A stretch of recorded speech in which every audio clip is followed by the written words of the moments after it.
Hello, children.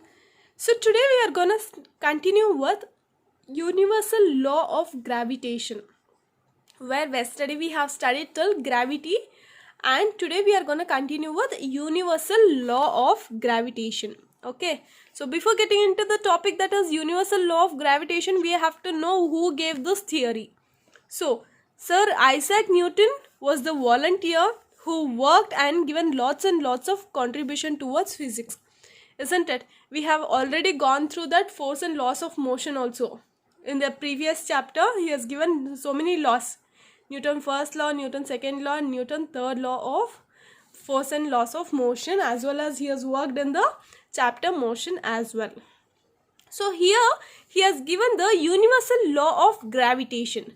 So here in this chapter he has given for universal law of gravitation. So he was born in Ulsworth near Grantham, a place called Grantham. He was born in England. Okay, so he was born in England. He is generally regarded the most original and influential theorist in history of science. So he is well known and regarded as the most original and influential theorist, isn't it? As in the previous chapter we have learnt about Newton. So there itself we have studied that he is most influential because he is well known in mathematics, science, English and literatures as well.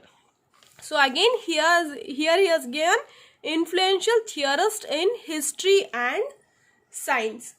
So he was born in a poor family. He was born in a poor farming family. He was born in agricultural family. Okay, but he was not good at farming. Though he was born in agriculture family, but he was not very good at farming. Who? The person, the scientist, that is Sir Isaac Newton. Okay. So he is sent to a study at Cambridge University in 1661. Sir Isaac Newton was sent to school, okay, for studying at Cambridge University in 1661. In 1665, a plague broke out of Cambridge, and so Newton took a year off. So due to that plague broken, he took a year off. He quitted, like he took a year of gap. 1 year of gap he took, Sir Isaac Newton, due to plague broke. It was during this year that incident of apple falling on him is said to have occurred, isn't it? So Sir Isaac Newton was working on apple, isn't? How does apple works, as we have discussed previous. So with that falling he said to have occurred. This incident promoted Newton to explore possibilities of connecting gravity. So this 1 year he was not just sitting idle. So 1 ವರ್ಷ ತನಕ Sir Isaac Newton ಏನು ಮಾಡ್ತಿದ್ರು, he was not sitting idle. He was working throughout. He just utilized his time. Okay, in what way he utilized? He promoted Newton explore. He just explored his ways, possibilities of connecting to gravity with the force that kept the moon in its orbit. So he just worked on moon and sun with the orbits. He just didn't kept it idle. Okay, so this led him to prove the universal law of gravitation. So what made him the 1 year off? He just worked for the universal law of gravitation. Okay, children. So this made him to work for universal law of gravitation. So many great scientists before his knew of gravity. There were so many scientists. Tumba jana scientists ಏನು ಮಾಡಿದ್ದಾರೆ, they even worked for the gravity, but they were refused or they were failed to prove it. Whereas Sir Isaac Newton worked upon gravity and he just gave us the universal law of gravitation. So Newton formulated well-known laws of motion. We know that Newton formulated well-known laws of motion. He was also a great mathematician. He was not only worked for history, science, literature, English and so on. He was also a great mathematician.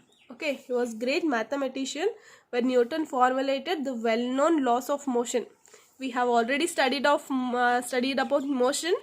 So from motion chapter also we got to know about Isaac Newton, and from first laws of motion also we have studied about Isaac Newton, and here in this chapter also we are studying about Newton. So by this we can say that he is a great scientist. Not only by this, he has worked on each and every sections. Okay. So Newton transformed the structure of physical science with his 3 laws of motion and the universal law of gravitation. So what happens is, Newton transferred the structure of physical science with 3 laws of motion. That is Newton's first law of motion, Newton's second law of motion, and Newton's third law of motion. As well, he worked for universal law of gravitation too. So, by this introduction of Newton, we'll get started with universal law of gravitation. So, with this, we are going to start with universal law of gravitation. That is, here we are going to study, that is, every object in the universe attracts every other object with a force which is proportion to the product of their masses. This is careful, children. With this you have to be careful. Okay, with masses and inversely proportional to the square of the distance between them. It means that every object in the universe, okay, pratiyondu object in the universe attracts each other. Okay, it attracts each other object. Every object in the universe attracts every other object. Okay, say for example, here I have an object and here I have an object. It gets attracted with force which is proportional to the product of their masses. Obviously the object will be having masses, isn't it? So it contains masses and it is inversely proportional to the square of the distance. So there has to be some distance between 2 objects. So that is square of the distance between them. So now let us prove how does it work. Okay. Say for example, I have a ball here. Say for example, I'll name it as ball A, and here also I have one other ball. Let me take it as ball B. Okay. Between these two, every object, even ball A is an object and ball B is also an object where universe attracts. So universe attracts with force. So it attracts with force which is proportional to the masses. Obviously this contains some mass and this contains some mass. Okay. Every object has its own masses. It gets attracted means force is there. So if this is ball A is getting attracted towards ball B means obviously there is some force between them. That is what is said here, which is inversely squared to the distance. And from ball A to ball B, there is some distance, isn't it? So that is to the square distance between them. When it goes away, say for example, if this goes away and this also goes away means it repels, isn't it? If this is going away means it repels. It means that there is repulsion as well. So gravitation force is attractive in nature. By this we can get to know that gravitational force is attractive in nature. Okay. This we have to be more careful, children. Gravitational force it is attractive in nature. So within the nature we get to know that it is attractive. Okay. Let us take any body in the universe. Say for example, any body in the universe applies force on other body. Okay, it applies force on other body. How does it apply? It applies only through force. Okay, because force of attraction is there. Any body of universe applies force on other body means it is applying force. Force of attraction is there. So by this we are gonna state or prove mathematically the universal law of gravitation. So how can we prove?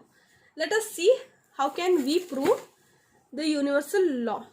Okay, so for example, let us take an object A. So for example, this is object A and this is object B. Let us mark it as A and B.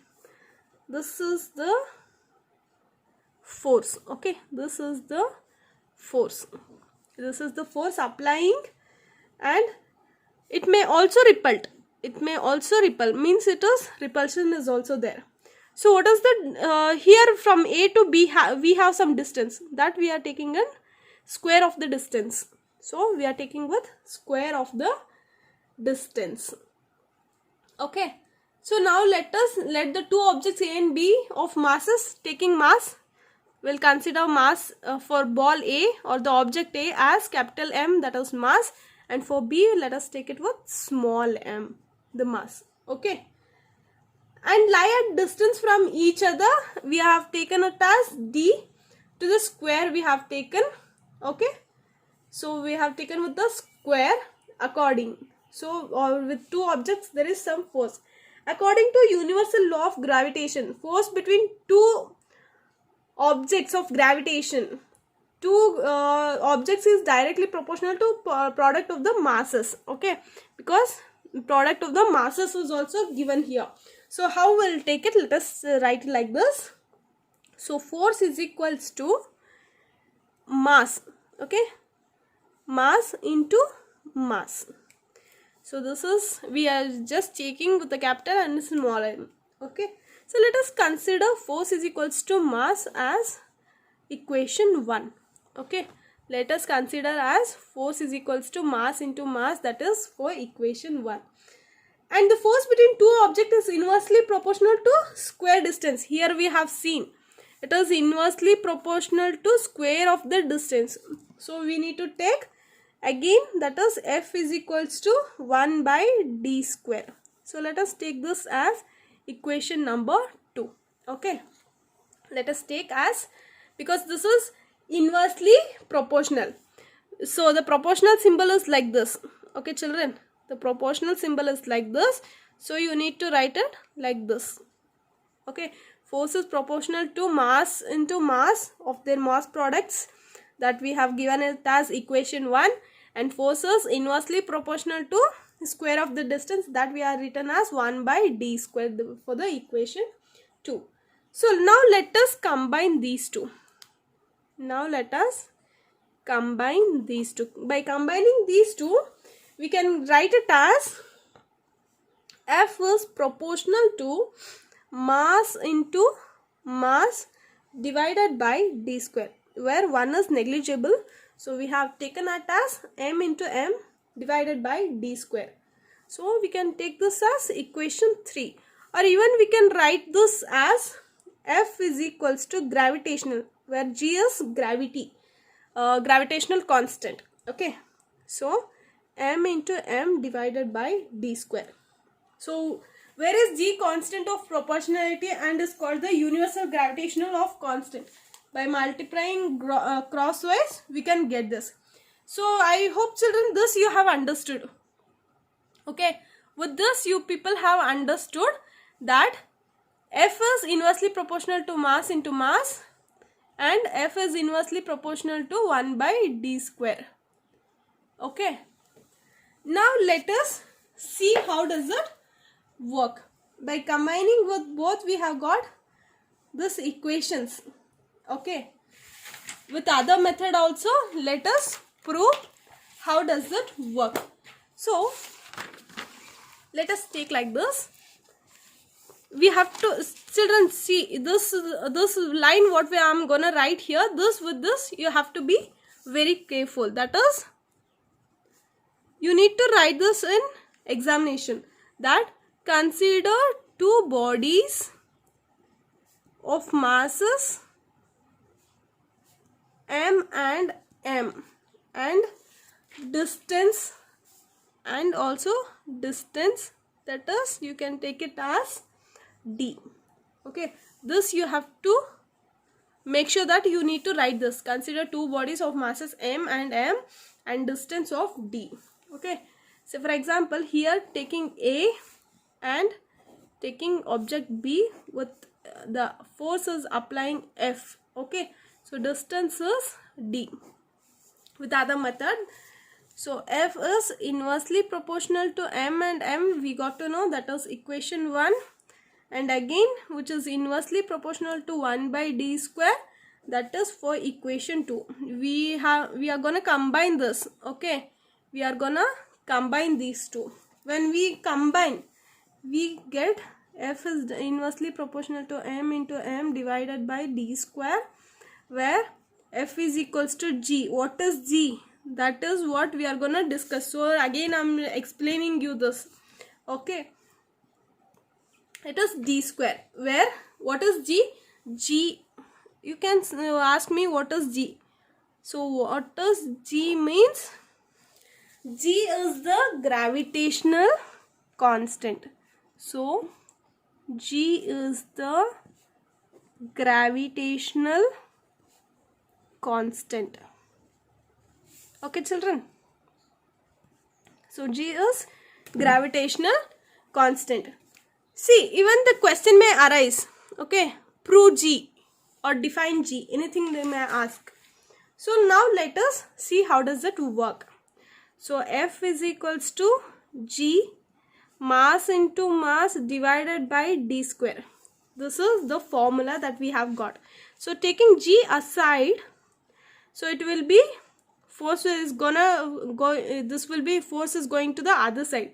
So what will get it as F. So when we are taking to the upside, so it will be force into d square. Okay, it will be force into d square divided by mass into mass. Okay children, G is the formula. G is the formula. That is what is G, we are gonna find out. That is what I am written here. So we need to take, how we are supposed to take like this. Force is Newton. Okay, force is Newton, so we have written it as N, we are taking it as N, whereas distance, so distance we are taking it as a distance in meters, so we are writing it as in meters, and mass in, we are taking mass in kg, so we are gonna write it as kg. Okay, force is Newton, so taking it as capital N, distance in meters, so it is taken in meters, mass in kg, that is we are taking it as in kg. Okay, now applying for this, let us see how does it works. Okay, so it will be G is equals to, that is again writing it as F into d square divided by m into m, isn't it?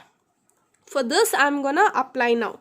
So that will be G is equals to, force means we are taking it as N, and distance means meter square, meter and square we are taking it as same, so it is square, divided by mass, that is we are taking it as in kg into kg. Okay, so G is equals to N into meter, Newton into meter square divided by kg into kg, kilograms. Okay, say for example, now taking it as one side, it will be combining Newton meter square into kg per square. So G is equals to Newton meter per square kg square. So this is the unit of G. This is the unit of G. Clear children? So this is the unit of G, that is Newton meter square kg per square. So we do have some values for this. We have some fixed value. Okay, so you may ask, what is that fixed value? So the fixed value is that 6.67 into 10 to the power of minus 11 Newton meter square into kg square is the fixed value of G. Children, the question may arise for 1 marks. This is important. The question may arise for 1 marks. That is, what is the fixed value for G, or what is the unit of G? So it is 6.67 into 10 to the power of minus 11 Newton meter square kg per square. And even the questions may arise like define G, or consider with two bodies how does the mass work. Anything the question may arise. So now let us define G. Okay. So now let us define. So how can we define? So let us consider. Okay. Let us consider two bodies of masses is equals to 1 kg. Distance is equals to 1 meter. Okay, let us consider two bodies of masses is equals to 1 kg and distance is equals to 1 meter. We are gonna define now. So we know that F is equals to gravity of masses divided by distance, that is d square. F is equals to G of 1 into 1 divided by 1 square. So 1 means it is obviously, it is considered to be as G itself. So it is F is equals to G. Okay children, where gravitational constant is equals to force of attraction. So by this we can get to know that gravitational constant is equal to force of attraction.